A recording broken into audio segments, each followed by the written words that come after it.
Olá, tudo bem? Hoje vamos estudar sobre o tema decisão. Sabe, na vida todos nós temos que tomar decisões. E no contexto do grande conflito entre o bem e o mal, também cada um tem que tomar uma posição, tem que tomar uma decisão. Por exemplo, aqui na Bíblia nós encontramos dois caminhos, o estreito e o largo. Cada pessoa terá que decidir em qual dos dois caminhos ele vai andar, como será a sua vida espiritual e qual será o seu futuro eterno. Sabe, a nossa eternidade depende da decisão que fazemos agora. E de acordo com a Bíblia, Deus nos faz chamados, nos faz convites, Deus nos convida a tomarmos importantes decisões. Aliás, nós tomamos decisões todos os dias, pequenas, médias e grandes decisões. Ouça o que está escrito aqui no livro de Marcos, no capítulo 16, versículo 15 e 16. Disse Jesus: Ide por todo o mundo e pregai o evangelho a toda criatura. Quem crer e for batizado será salvo. Quem, porém, não crer será condenado. Percebeu que nesse contexto aqui você também tem que tomar uma decisão? Primeiramente, Jesus diz: Ide e pregai. Então eu vim aqui e estou pregando para você. Você está acompanhando essa série, estamos já no finalzinho dela. E você está ouvindo a palavra de Deus, como Jesus disse: Ide e pregai. Depois Jesus disse: Quem crer e for batizado será salvo. É importante que a pessoa creia, mas para que a pessoa possa crer, ela tem que ter uma base. E é por isso que você está fazendo o curso bíblico, para ter a base suficiente para você crer e aí tomar a sua decisão. Agora, isto não pode acontecer com uma criança recém-nascida. Um bebezinho, primeiro, ele não pode ser ensinado. Segundo, ele não tem capacidade para crer. Consequentemente, ele não pode ser batizado. Eu fui batizado quando era um bebezinho e talvez você também foi batizado quando criança. Mas, de acordo com a Bíblia, não podemos batizar um bebezinho recém-nascido. O bebezinho deve ser apresentado a Deus na igreja. De acordo com a Bíblia, é preciso ensinar a pessoa. E se ela crer e for batizada, aí será salva. Mas se não crer, será condenada. Eu pergunto, você crê em tudo que estudamos até agora? Você aceitou no coração tudo que estudamos até agora? Então, se você crê, só lhe falta uma coisa: ser batizado. E você pode agora começar a pensar no seu batismo. E você pode procurar o seu instrutor bíblico, o seu pastor, o seu amigo do pequeno grupo, e você pode dizer: olha, eu quero ser batizado. Por favor, me diga o que eu tenho que fazer. E com certeza esta está sendo, ou esta será, a sua decisão mais importante, a sua entrega total a Jesus. Então o batismo é uma questão de vida ou morte. Jesus disse: quem crer e for batizado será salvo, quem porém não crer será condenado. A palavra batismo vem do grego baptizo, que quer dizer mergulhar ou imergir. Esse é o significado da palavra batismo. Agora, o que significa a cerimônia batismal? O ato batismal significa o quê? Me acompanhe e vamos analisar juntos o significado da cerimônia, do ato batismal, que é algo extraordinário, capaz de mexer até mesmo com o céu, com os anjos. Então vem comigo. Batismo. O que significa esta cerimônia? Vamos abrir a Bíblia no livro de Romanos. Romanos capítulo 6, versículos 3 e 4. Está bem aqui, ó. Veja. Ou porventura ignorais que todos nós que fomos batizados em Cristo Jesus, fomos batizados na sua morte? Fomos, pois, sepultados com ele na morte pelo batismo, para que, como Cristo foi ressuscitado dentre os mortos, pela glória do Pai, assim também andemos nós em novidade de vida. Viu? Batismo significa três coisas. Significa morte, sepultamento e ressurreição. Isso te lembra alguma coisa? Claro que sim. Lembra o que aconteceu com Jesus na cruz. Jesus morreu, foi sepultado e ressuscitou. Assim também, quem aceita Jesus no coração, deve morrer para o pecado, deve sepultar os seus pecados e deve começar uma nova vida, ressuscitando para uma nova vida. Analisemos primeiro a morte. O estudo bíblico é para ensinar, orientar e levar a pessoa a tomar decisões de parar de fumar, parar de beber, parar com jogos de azar, deixar a vida mundana, abandonar os pecados. O estudo bíblico vai preparando você para você tomar estas decisões. Ou seja, cada vez que você decide abandonar um pecado, você está morrendo para o pecado. Compreendeu? Então você parou de fumar, morreu para o pecado. Parou de beber bebida alcoólica, morreu para o pecado. Parou de adulterar, morreu para outro pecado. Parou de falar mentiras, morreu para outro pecado. Você vai morrendo para o pecado paulatinamente, gradativamente. Tá certo? Aí chegou um ponto em que você morreu para o pecado, decidiu abandonar o pecado. Eu me refiro aos atos pecaminosos. Você tomou essa decisão. Agora que você morreu para o pecado, o que é que se faz com alguém que morre? O que é que se faz com um defunto? Você sabe, né? Morreu, enterra, sepulta. E o ato batismal, quando a pessoa entra no batistério para ser batizado, aquele ato ali é o ato do sepultamento. Porque antes você já morreu para o pecado. Agora é o sepultamento de toda a velha vida de pecados. E aí, quando o pastor tira você das águas, você estará ressuscitando para uma nova vida. Amém? Assim é a beleza do batismo. Você vai para o batismo levando todos os seus pecados. E quando você é batizado em nome do Pai, do Filho e do Espírito Santo, aí sim, você recebe o perdão, a purificação e sai dali com o coração limpo, como se você nunca tivesse pecado. E aí você começa uma nova vida com Jesus. Sabe, uma vez, uma pessoa me disse assim: pastor, eu gostaria de começar tudo de novo, mas eu queria começar de novo com a experiência que eu tenho hoje. E se eu pudesse começar tudo de novo, eu não cometeria os mesmos erros que cometi hoje, até hoje. E eu disse a essa pessoa: você poderá começar tudo de novo. Aliás, você pode começar tudo de novo. E isto é possível na hora do batismo. O batismo é justamente esse divisor de águas. O que veio antes fica no passado, no esquecimento, porque pelo sangue de Jesus, pela graça de Deus, você recebe o perdão. E quando sai dali, você sai para uma nova vida, para começar tudo de novo. Não é maravilhoso? É maravilhoso. E por que você tem que ser batizado em nome do Pai, do Filho e do Espírito Santo? Hoje há uma polêmica por aí dizendo que a pessoa deve ser batizada só em nome de Jesus. Essa ideia está errada.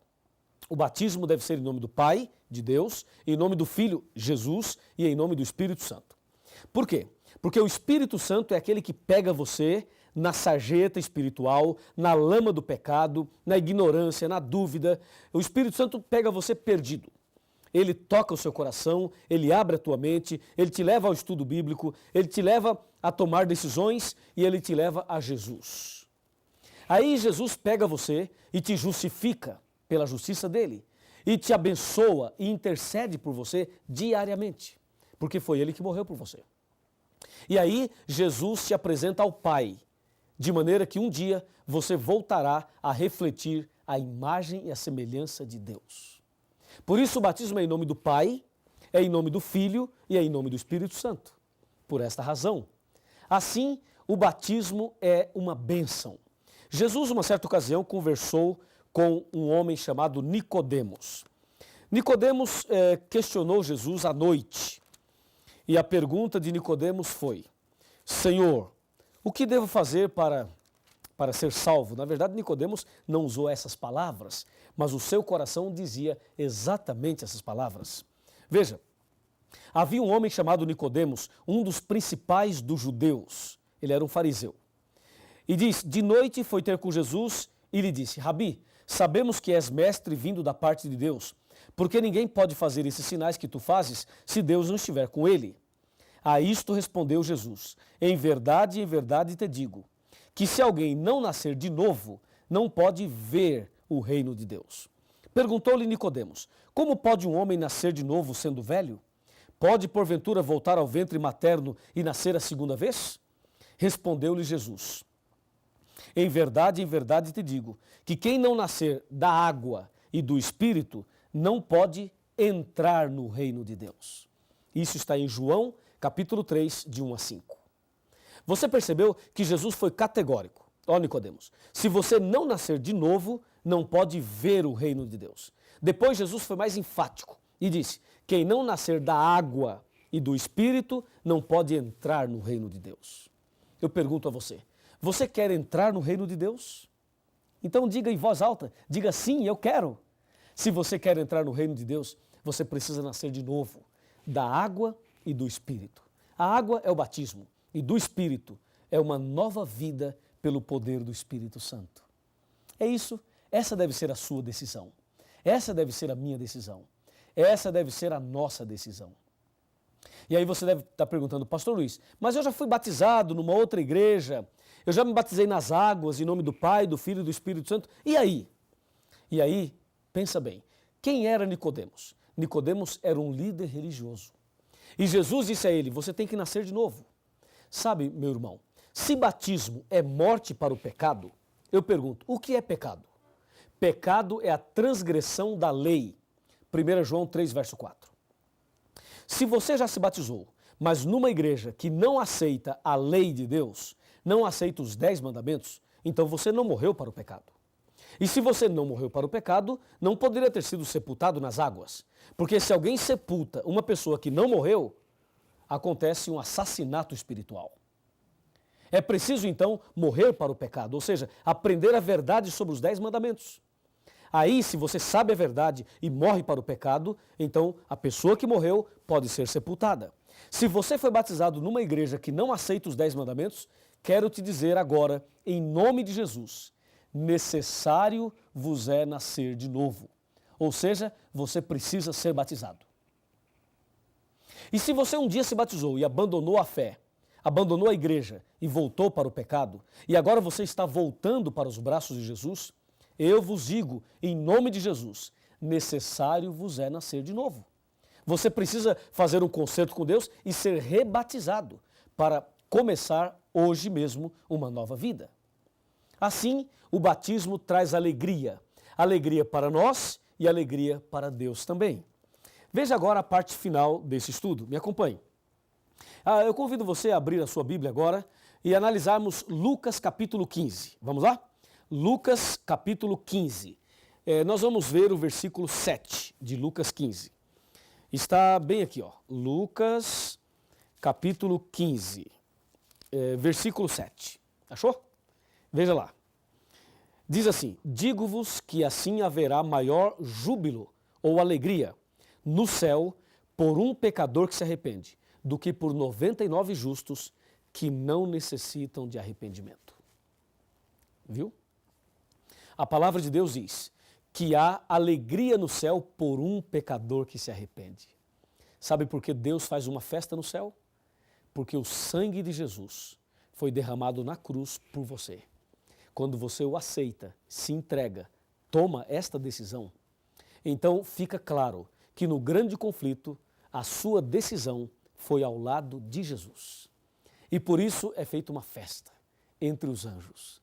E na igreja onde você será batizado, também haverá uma festa.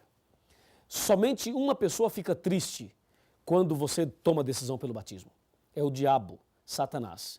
Mas nós não queremos nada com ele. Aliás, ele está expulso em nome de Jesus. Agora, a sua decisão é fundamental. Talvez na sua cabeça hoje fique uma dúvida. Talvez você fique pensando, devo me batizar ou não? Vou ou não vou? E pode ser que tenha alguém falando na tua cabeça e tentando desanimar você, tentando te afastar dessa decisão. Cuidado, Satanás usa pessoas.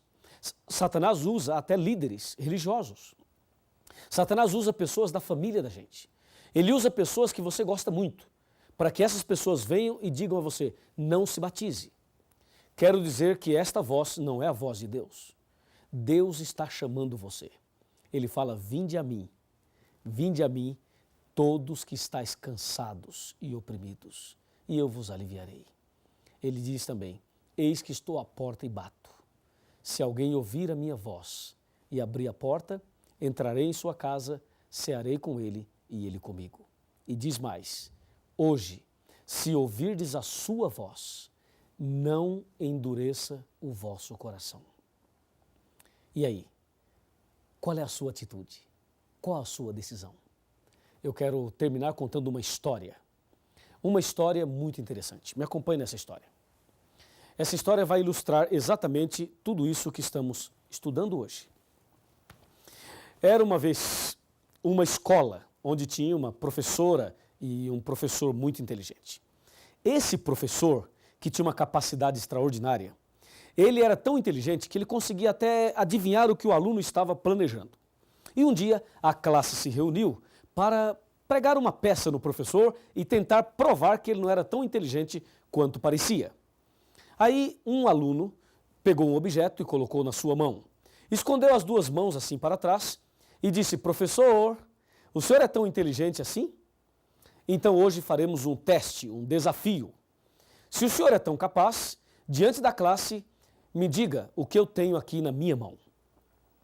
E o professor pensou, o professor caminhou um pouquinho para cá assim, pensando. Depois o professor voltou novamente, pensando. Aí o professor parou, olhou nos olhos do aluno e disse: já sei. E quando o professor dizia já sei, é porque ele sabia mesmo. E o professor disse: você tem um passarinho na sua mão.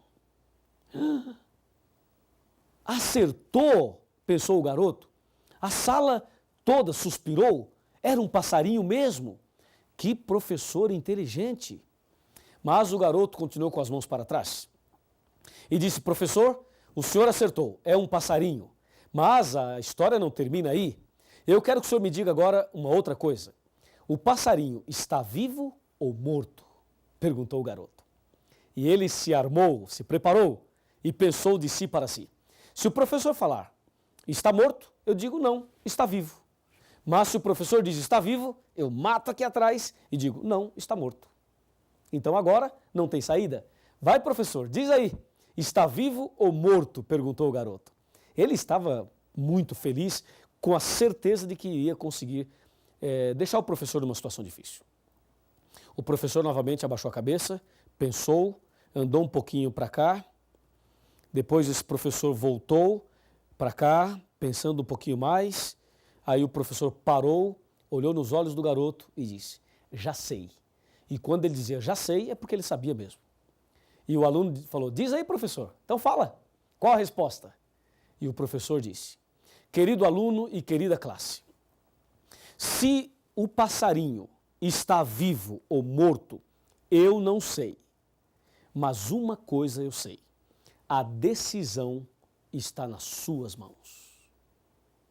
Uau! Que resposta incrível! Aquele garoto ficou quietinho. A classe emudeceu. E a partir daquele dia, nunca mais duvidaram da capacidade do professor. Querido amigo, vem aqui. Estamos chegando ao final do nosso curso. Não é esse o último estudo, mas estamos chegando ao final. Hoje eu falei sobre a sua decisão, sobre o batismo. Sabe, se você vai se batizar ou não, eu não sei. Se você vai para o céu ou vai para o inferno, eu também não sei. Se você vai aceitar a verdade ou vai rejeitá-la, eu também não sei.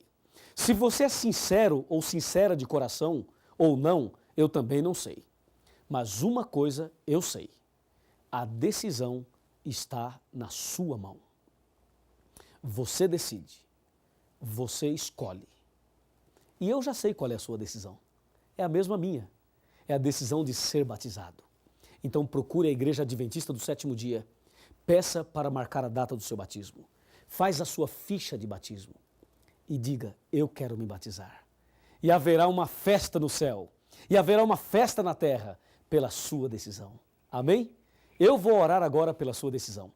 Eu vou clamar a Deus para Deus te abençoar, porque a tua decisão foi a melhor de todas. Vamos nos ajoelhar e vamos falar com Deus. Oremos. Querido Deus, nosso eterno Pai, obrigado pela decisão que todos nós tomamos hoje, especialmente esta pessoa que está estudando a Bíblia conosco e tomou a decisão pelo santo batismo. Com certeza, o Senhor Jesus está feliz, eu estou feliz, todos nós aqui estamos felizes. Agora, querido Pai, escreva o nome dessa pessoa no livro da vida. Eu entrego essa pessoa nas tuas mãos, em nome do Senhor Jesus. Amém. Alguém ao teu redor querendo entrar em tua vida, mesmo que não possas tocá-lo, com tua fé tu podes amá-lo. Pode ser que amargos problemas destruam todos teus anseios. Não hesites em aceitá-lo, não rejeites a Jesus.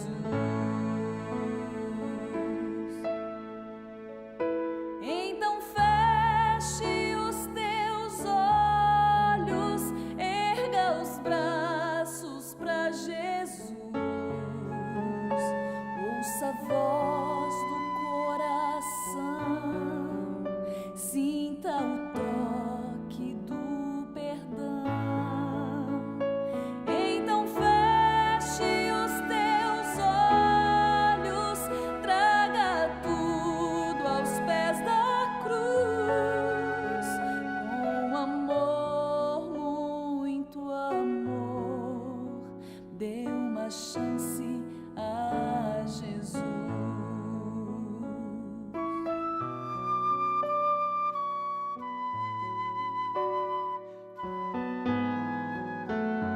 Ao nascer de um novo dia e o lindo sol te der alegria, a esperança brotar em tua vida e a emoção voltar a sentir, saibas que não é fantasia, este é o amor